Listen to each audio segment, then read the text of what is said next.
Digital Marketing 5, where we talk about all the things you probably should have seen on the internet this week. This is a very special episode where we're going to make predictions for 2024. And yeah, I'm a dad now. We've got 5 big predictions plus a super hot take. So if you want to know what I think is going to happen in the next year, and my hit rate on this stuff has been about 80% going over the last 4 years. If you look back at the old videos, stick around, check it out.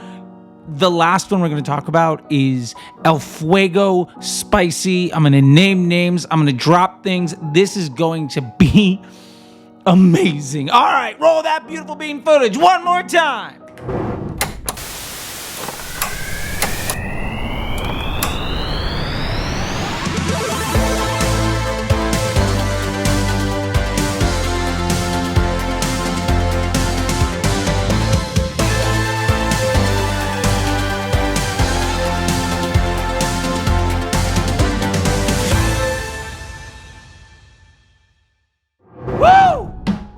Welcome. This is the last episode of the year, and boy, what a year it has been. So let's dive right into it.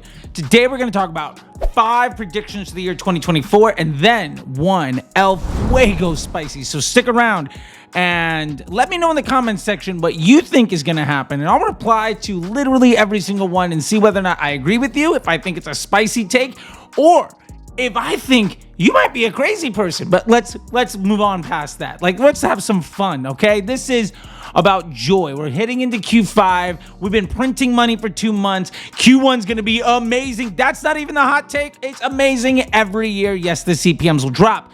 But that brings us to bold prediction number 1 for 2024. CPMs will continue to drop. We have seen over the last 2 years, the average CPM over the course of the year drop, and 2024 will be even cheaper than 2023, which was cheaper than 2022, caveat, carrot, if you're not a cost cap and ASC marketer. For those that focus on growth rather than ROAS, you're going to see even cheaper advertising, because we really have 2 things at play. First, user experiences are going to be even more valuable than ever. With more competition for people's time and energy, the people that create user experiences that the platforms like to give their users are the ones that are going to reach more users for a cheaper price. That part makes sense. Disrespecting your business partner's business models, the standard operating procedure, will only become even more harmful. Over the last 3 years, we have seen it get even more and more hyperbolic, that those people that use interest groups and lookalikes and cost caps and ASC and all of this other stuff, they've seen higher and higher CPMs with lower and lower incremental lift to their overall business. There is absolutely no reason this doesn't happen into the next year. All right, let's get to bold take number 2. Bold take number 2 of 2024. The rise of the middle class marketer.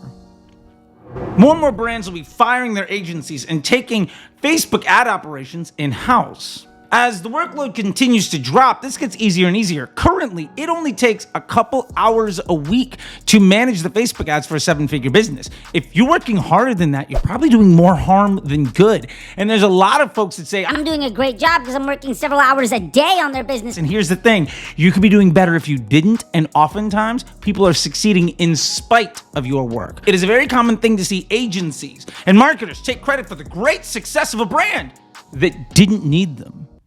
We've called out plenty of brands here that have seen great success, and the marketers that take credit for their success, even though sometimes those marketers haven't shown up on calls for years. And sometimes those brands have internal teams doing all the work that the marketers are taking credit for. Yeah. Remember when I had to put that retraction in 4 months ago because, well, that cookware company, I just kind of laid out what people said in public all the time, and somebody said that me quoting them openly was somehow slander? Yeah, that's going to be happening more and more. The other side of this is the decline of the scammer agency will hasten. Agencies will go more and more boutique, not because they're giving a better quality service to a higher quality client.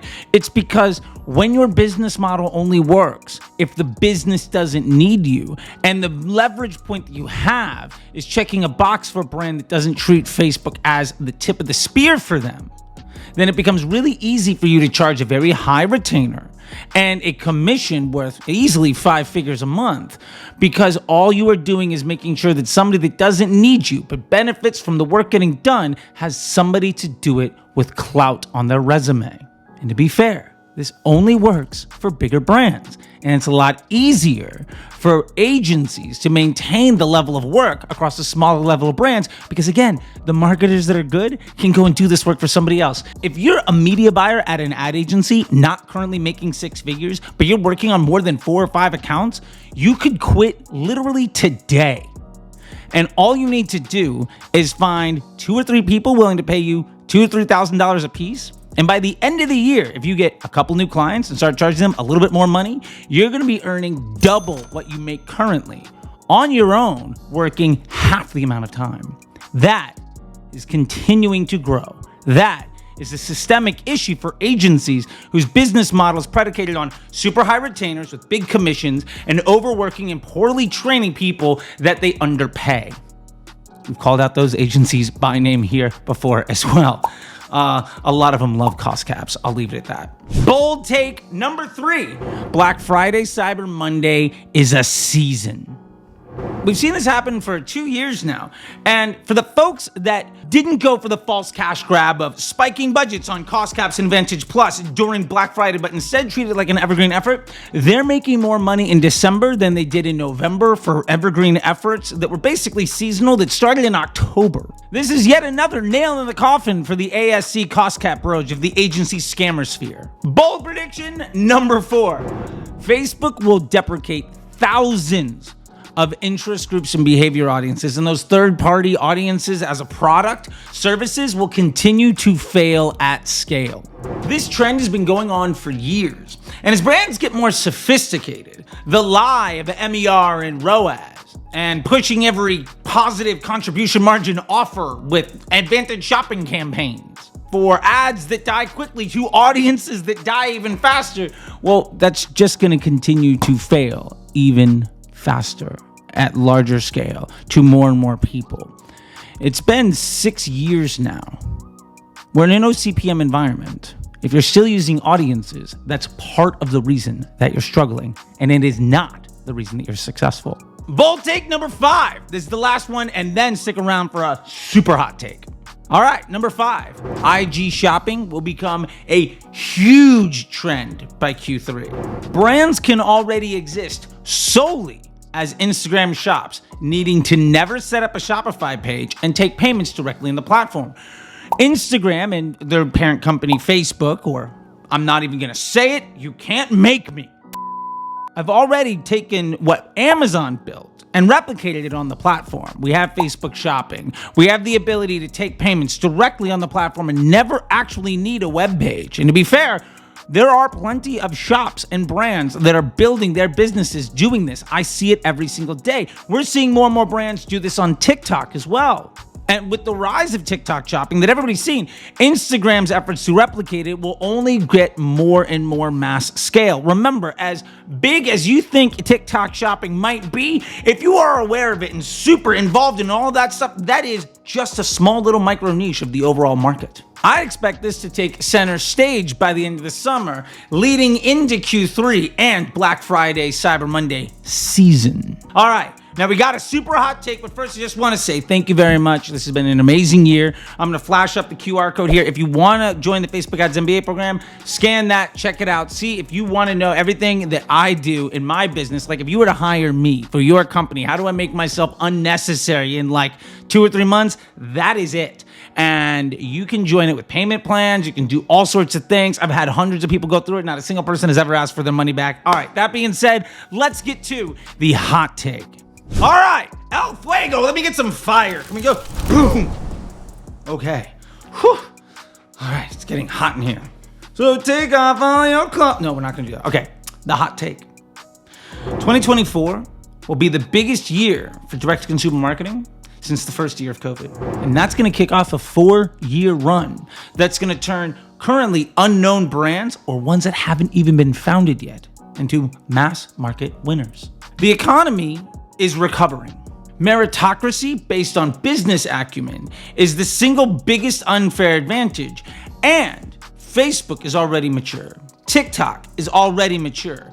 The hacks just don't work, and the hacks that use them keep failing. Folks who embrace simple business principles are gonna have an unfair advantage they haven't had since the early 2000s.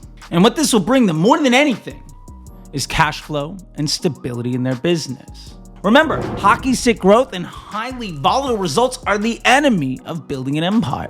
Unless you're the person taking a commission off of the success or failure of others. Yeah, I'm talking to you, agency scammer sphere. You know who you are. You're the ones taking offense to me saying that right now.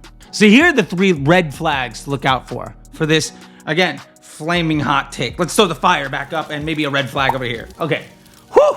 Number 1, somebody suggests using cost caps and advantage shopping to promote multiple offers at the positive contribution margin. Contribution margin isn't cash flow. It's a transaction.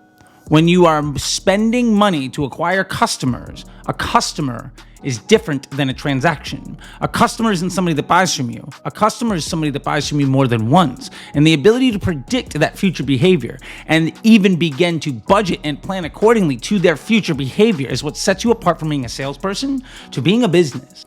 You can either live and die as a hunter, or you can feed 100 times as many people for far less work as a farmer. The advantage of contribution margin as a marketer is that you can sell it to somebody to promote their ego while taking a percentage of their revenue, regardless of whether or not they're cash positive at the end of the day. Red flag number 2, somebody uses audiences. This has been something I've been saying for 5 years, and it's quite literally no data to support an opposing argument. But yet somehow we're still in a place, people are still talking about interest groups and lookalikes and Shopify audiences and Proxima and whatever else there is out there that just doesn't actually mean anything other than somebody profiting off of your ignorance and ultimately taking advantage of your ego while lying to you and taking a percentage of your revenue. Again, whether or not you're cash positive. It has been 6 years since Facebook went to an optimized CPM environment. That's 6 years since audiences were ultimately made obsolete. It's 6 years of these folks who try to sell you hacks and push things like ROAS and MER. 6 years they've had the chance to evolve. And it's 6 years that instead of evolving, challenging themselves to get better, they've chosen instead to profit by lying to your ego. Again, regardless of the impact of your business. And if your business fails, they blame you. And if your business is successful, they take credit for it, even though they might be the reason it fails and they might not have anything to do with the success. And more importantly, if it fails, they're not going to share your horror story. They're not going to share your failure or the dozens and dozens and dozens of others. They're going to share the story of the one brand that succeeded even though they had nothing to do with it. The brand that would have been successful without them. And the third thing, the third red flag, we're going to close it out on this, is the use of the word hack. This is the easiest red flag possible. The days of true arbitrage are far, far behind us. Piecing together lies of smoke and mirrors and duct tape and cost caps, advantage shopping and branded search. Well, they just never build success. It's an unsustainable path forward. You can look good now, but when it fails, not if, it won't be the fault of the marketer that lied to you because they're doing what you asked them to. It's going to be your fault for not focusing on the business. And that's a hard pill to swallow. But I'm letting you know that now so that you don't fall victim to that abuse. There's a reason why this salesman of snake oil was a traveling one. And there's a reason why you don't hear about 99% of agency clients.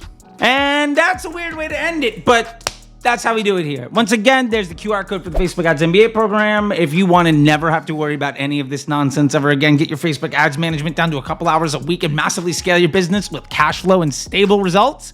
Yeah, that's the path. And once again, I just want to say thank you